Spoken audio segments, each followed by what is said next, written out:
Okay. Can you please read itong nakikita nyo? Ayan. Ano po ang inyo pong nababasa? Ayan. Okay. Some of you, ang basa dito, opportunity is nowhere, no?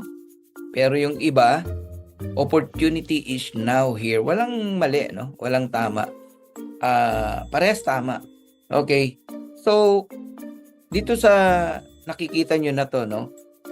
Itong opportunity is nowhere or opportunity is now here. Kayo ba dito sa Live Good, may nakikita ba talaga kayong opportunity or wala? Ayun ang gusto ko itanong sa inyo eh. Kayo ba na nag-join dito sa Live Good, sumali dito sa Live Good, nagtsatsagang magbayad ng subscription sa Live Good, kayo ba talagang may nakitang opportunity dito kay Live Good? Parehas ba tayo ng perspective? Or baka magkaiba? Yun, 100% daw. Meron po. Ayan, magaganda ng sagot.